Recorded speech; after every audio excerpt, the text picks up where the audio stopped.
Okay, we're going to talk a little about the some of the common problems, and this problem would be what we call a misalignment. And to experience this, the bracket and the motor become misaligned, and what you'll see is the fan blade not turning at all. In order to make this happen, I took the bracket off because it's very difficult to make the pump and fail. So for the purposes of this, I'm going to show you what happens. And what you'll see when I apply power to it here, these fan blades in the back, which should freely turn, are just going to and not turn all the way. So right now we're going to apply power to it, and that's what you'll hear, and it'll sound like that, and nothing will turn. That is what we commonly call a misalignment. You can see I'm holding this bracket towards the magnet to keep it from moving. So we're going to take the power off now, and I'm going to line it up with the mounting holes where I have the screws out. I'm going to hold this in. Now we're going to repower it up, and you'll see it spins. And now we're going to unpower it because we don't want to run it dry.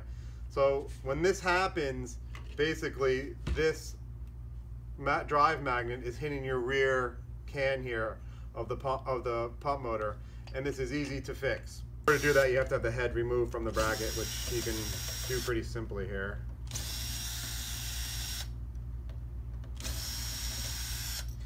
So now the pump bracket's from off the head. So when you come in here, you're going to line up this. If you see, there's movement here. So if it does get pushed off and the bracket's loose, that's what's going to cause your the pump just to hum and not turn the back fan or anything. So you want to carefully line this bracket up. Put your screws back in. You should probably use a non-electronic screwdriver if you're not really experienced with this. You don't want to strip any of these things.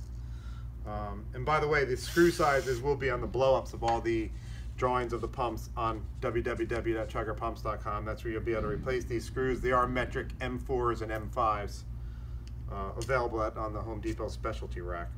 So you want to get these things in here like this.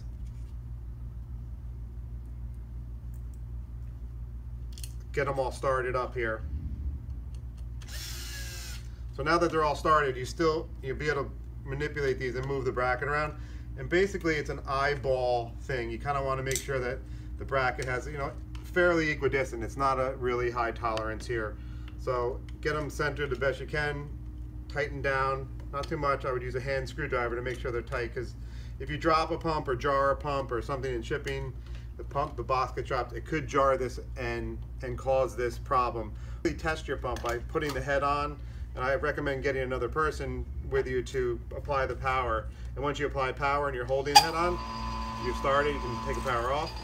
So it cranks right up, so you know your bracket is aligned properly. The noise you're hearing is from a run dry situation, which we will go over later, which you don't want. So once you put your bracket back on, you're good to go. So it's a really simple problem to solve. Doesn't happen a lot. Happens from any kind of jarring. You may be plumbing your pump and it loosened up, but any kind of jarring to the pump from the side or during shipping, but it's very easily fixable. It's not a disaster. So that's how you fix a misaligned magnet.